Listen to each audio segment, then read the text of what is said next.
And in June, we obliterated Iran's nuclear capacity in Operation Midnight Hammer. You saw that. People have been waiting for 22 years to do that, and we were right at the end. They were about a month away from having a nuclear weapon. We had to do it. And by the way, there's another beautiful armada floating beautifully toward Iran right now. So we'll see.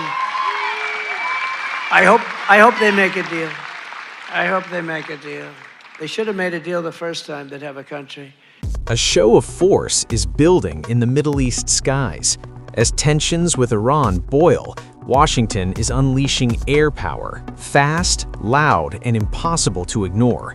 U.S. military drills are now underway, stretching over multiple days, backed by aircraft carriers, fighter jets, and a warning straight from Donald Trump to Iran. The message is clear. America is signaling muscle, and the region is watching. The United States is escalating its military posture in the Middle East. Air Forces Central has announced multi-day readiness drills designed to deploy, disperse, and sustain combat air power across the region. While details remain classified, the message is unmistakable. Washington is preparing for rapid response. At the heart of this display is a massive naval deployment. The USS Abraham Lincoln, a nuclear-powered aircraft carrier carrying nearly 5,000 sailors and dozens of fighter jets, has entered the region. It is accompanied by guided missile destroyers capable of defending against air, sea, and missile threats. Alongside the Carrier Strike Group, the U.S. has moved F-15E Strike Eagle fighter jets into the Middle East, the same aircraft used in earlier strikes on Iran. Britain has also deployed Typhoon jets in what it calls a defensive posture, adding another layer to the Western military footprint. President Donald Trump has framed the deployment in blunt terms, calling it a big armada. He said it is larger than past U.S. naval operations and positioned just in case. Trump has warned Iran against mass executions or further crackdowns, even as he insists the door to talks remains open. The White House has sent mixed signals. Trump says Iran wants a deal and has reached out repeatedly. But the military posture tells a different story, one of pressure, leverage, and readiness. The drills are designed to prove that if diplomacy fails, force is immediately available. A newly released propaganda video claims Iran's latest hypersonic missile can split the USS Abraham Lincoln in two. The message is blunt, the timing deliberate, and the warning unmistakable. Iran's state-run Islamic ideology dissemination organization has published footage purporting to show its Fatah ballistic missile striking a U.S. aircraft carrier. The video claims American defense systems are powerless against Iran's new generation hypersonic weapons, boasting speeds of up to Mach 13. The Pentagon's naval doctrine is fundamentally built upon one core belief, the myth of the Aegis system's invulnerability. They are convinced that the SPY-6 radars and Standard 3 missiles have successfully created an impenetrable iron dome over the water. But in modern warfare, physics doesn't compromise with anyone. America's defense system operates on predictive interception, that is, calculating the target's trajectory. However, this formula is ineffective against Iran's new generation of hypersonic missiles. When a missile, traveling at a speed of Mach 13, enters its maneuver phase and alters its trajectory in a mere fraction of a second, the supercomputer on the naval vessel experiences computational paralysis. Furthermore, at this incredible speed, the plasma sheath effectively conceals the missile from radar detection. You cannot aim at something your system simply cannot perceive. However, the true nightmare is the underlying mathematics. Every single destroyer has a very limited ammunition magazine. In a saturation attack scenario, when hundreds of inexpensive projectiles are launched simultaneously alongside heavy missiles, the fire control system will experience a processing overflow. Even if they manage to intercept 90% of the incoming targets, the $20 million munitions will be exhausted by the $20,000 drones. And at the very moment those launchers are completely empty, the massive $10 billion carrier becomes a completely defenseless target. Here, the reaction time is less than 3 minutes. In this asymmetrical equation, aircraft carriers are no longer the hunters. They are big, slow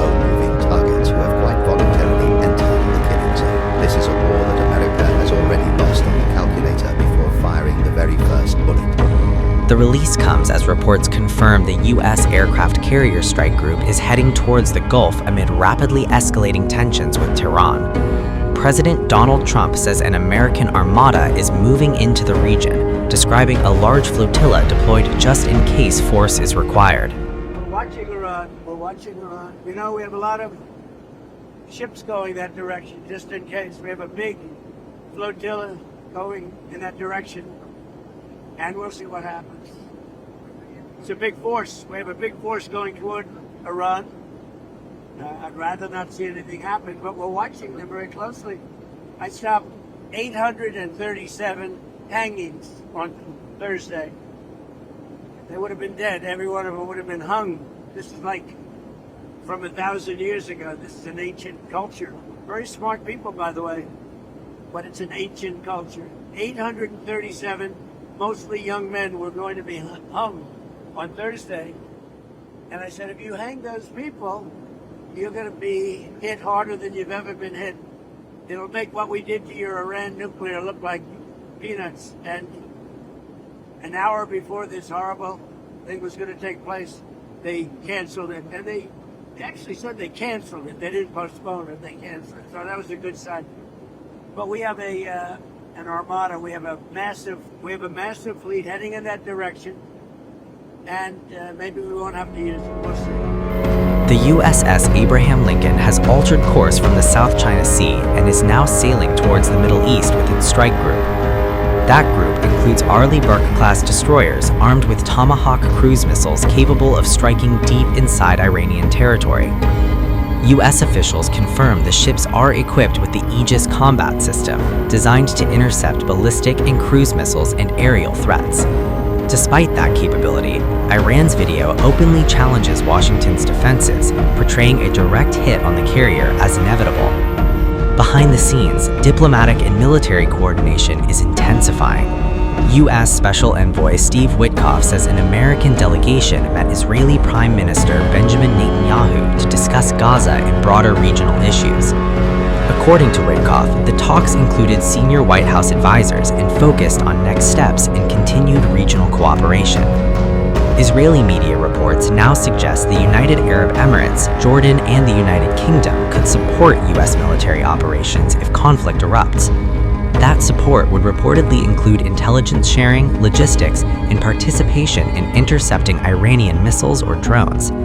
The report says those defenses would protect Israel, U.S. bases, and strategic sites across the region. Iranian commanders are responding with explicit threats. Ali Abdullahi Ali-Abadi warns that any attack would turn every U.S. base in the region into a legitimate target.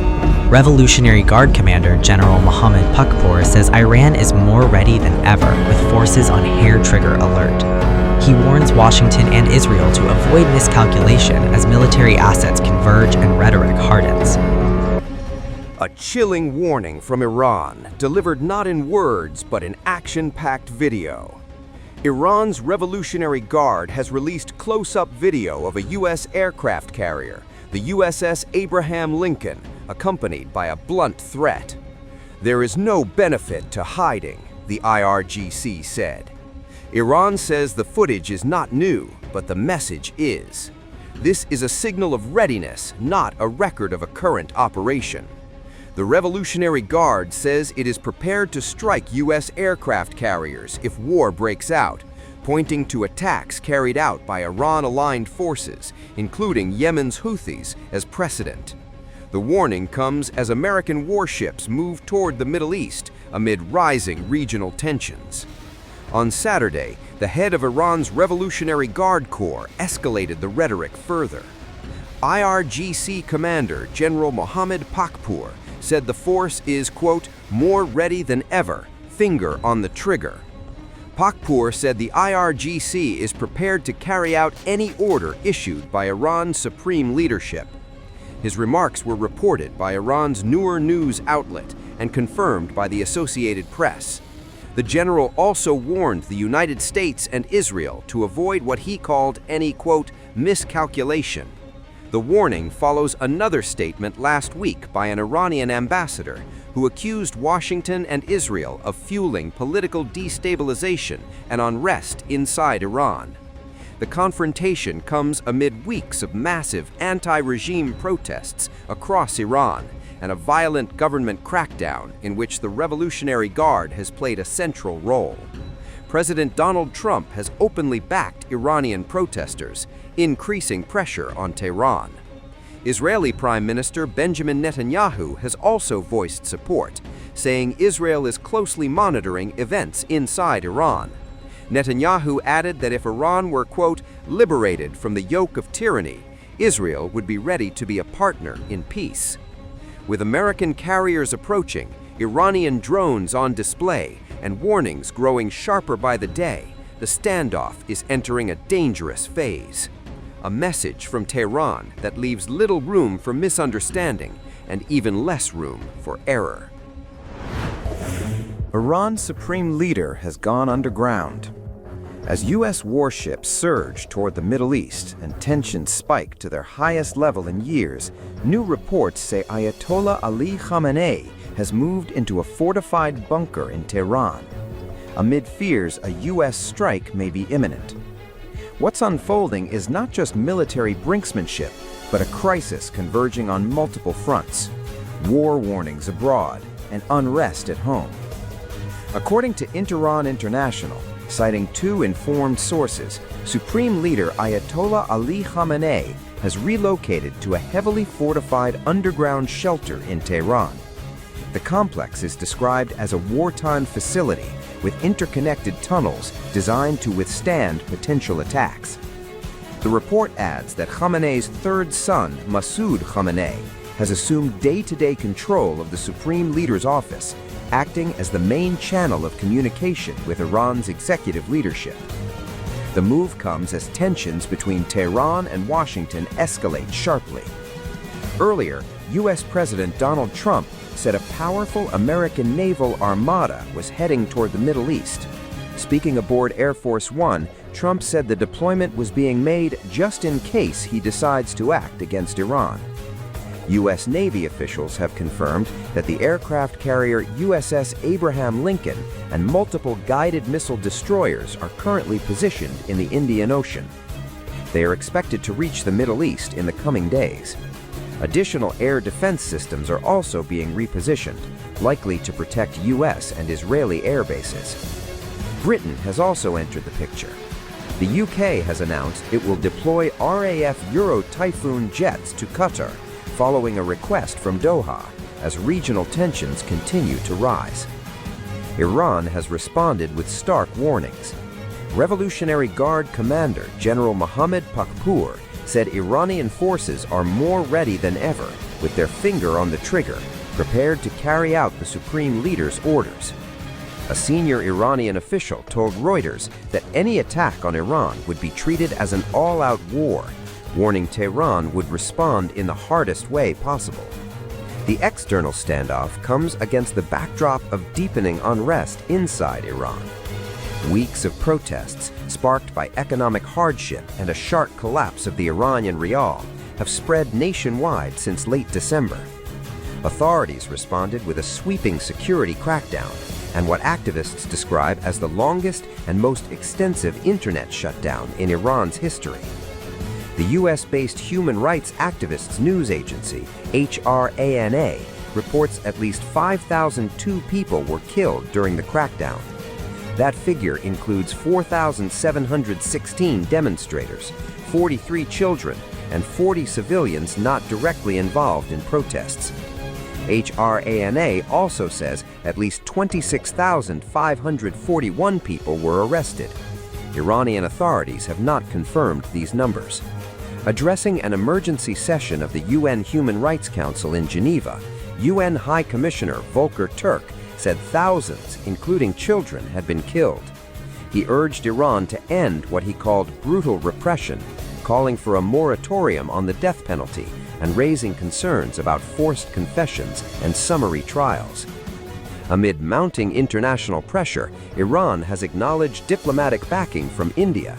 Mohammad Fatali, Iran's ambassador to New Delhi, publicly thanked India for opposing a UN Human Rights Council resolution aimed at scrutinizing Iran's rights record.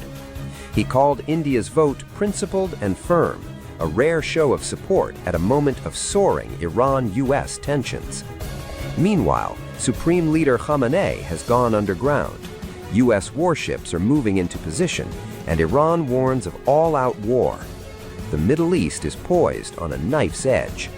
This is no longer just a diplomatic crisis. It is a collision of military escalation, internal unrest, and global power politics unfolding in real time.